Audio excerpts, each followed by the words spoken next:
Hi, Mike here. In this video I'll be looking at nouns, noun phrases and adjectives, the very first concepts we learn about in English language, and how they're useful in section B of the AS English Language Welsh Board exam. And I'll be referring to the past paper, A Short History of Cardiff, page 7 of the exam paper. So this is an online feature article. It's from the Cardiff Local section of the Guardian website.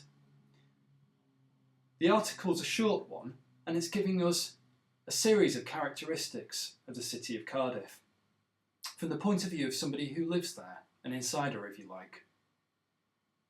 Now the article's written with a local audience in mind, uses abbreviations like WMC, the Welsh Millennium Centre, lexis that's taken from the Welsh language, in other words, references that would be meaningful to a local reader. But online articles have a wide range of target audiences, and the writer's also aware of a target audience who doesn't have, or who won't have, past experience or knowledge of the city of Cardiff. And the attitudes conveyed in the text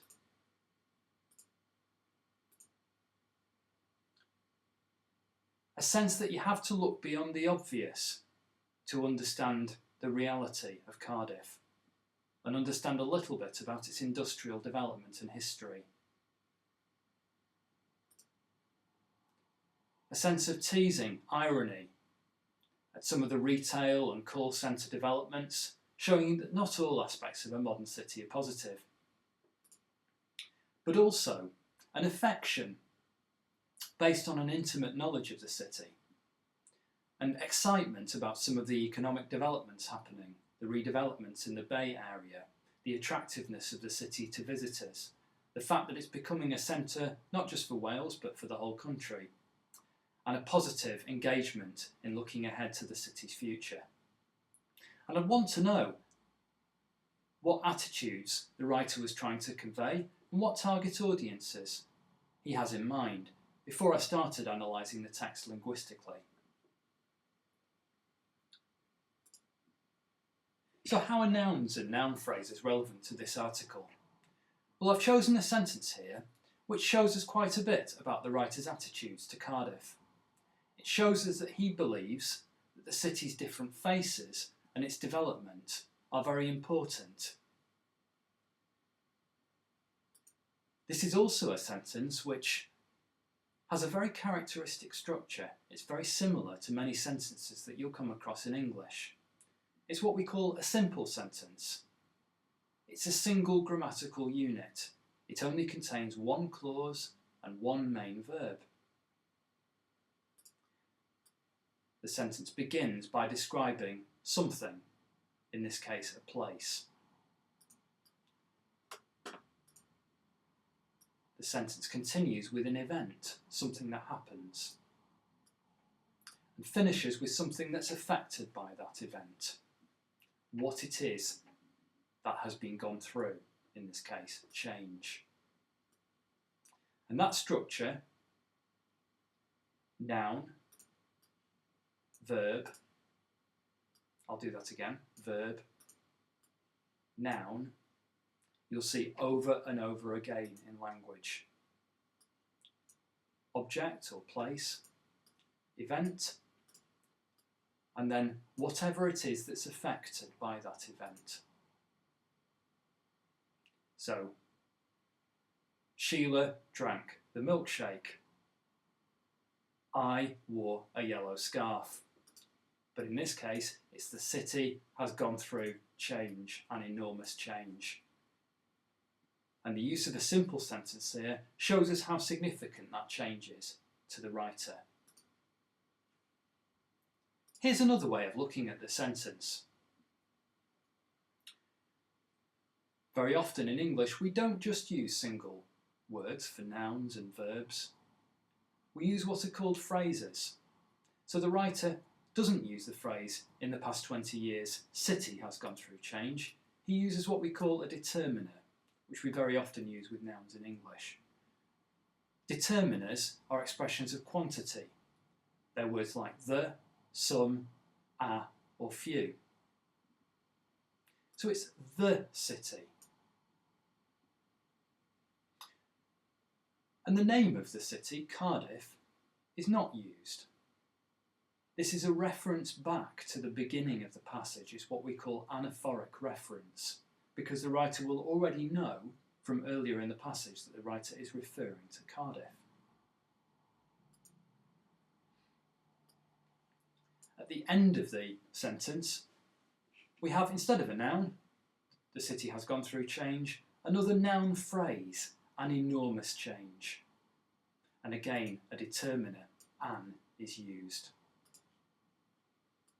You've got a verb phrase to, has gone through. And also, rather than starting with the city, the sentence begins with in the past 20 years, which is what we call an adverbial of time. Adverbials and verb phrases, I'll talk about those a bit more in later videos. But here are two noun phrases, the city and an enormous change, which are pretty important to the attitudes the writer's trying to convey.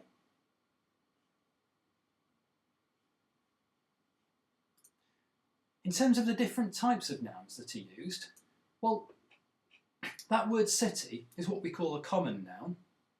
It's an everyday noun. It's not the name of a specific place like Cardiff. It's a general noun, city. But it's also what we call a concrete noun. In other words, it's something that you can touch, something which has physical presence. By contrast, the word change is also a noun, but it's not a concrete noun.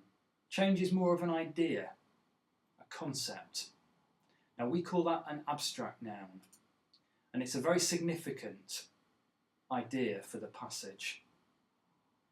The attitude that Cardiff is more attractive because of its history and development.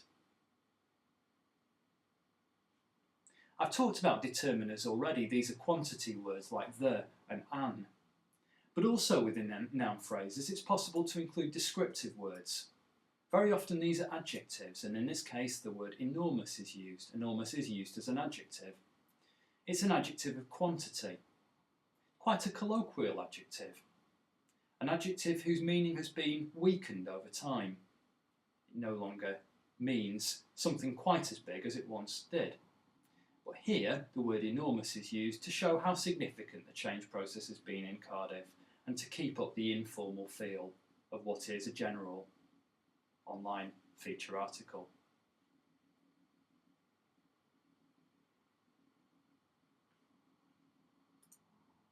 Here's another example of how noun phrases are important in the text.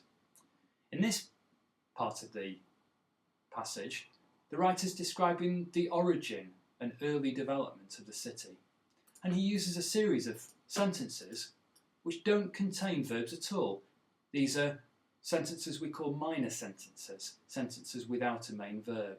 So Roman castle on the Taff, then a walled Norman castle surrounded by villages. And the fact that these are minor sentences, they're incomplete, really gives us a series of snapshots of the history of the place through time. But like the sentence we looked at before, this sentence starts with a noun phrase, and that noun phrase is Roman castle. And the concrete noun castle is used for the original part of the city and its foundations. And again, we've got use of an adjective there, Roman, in this case a specific adjective, showing us a familiar part of an old city, a historical city. In the following sentence, we've got a similar noun phrase, a walled Norman castle.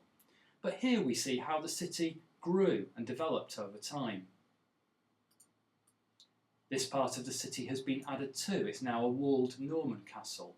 Again, a concrete noun with some more specific adjectives. And the paragraph finishes with 4, it's actually 5 but I missed one out, nouns which are sentences by themselves. Again, they're minor sentences. So Canton, Whitchurch, Rumney and Roath. And these are originally villages that have now become suburbs as this area has grown and developed into a city. And the use of these nouns as minor sentences, really written for readers who may have a detailed knowledge of Cardiff, to show how the city evolved from its origins. There are also nouns that are specific names, names of specific places. They start with a capital letter, whether or not they're sentences by themselves. And these nouns are called proper nouns. They're nouns that describe the name of a specific place or person.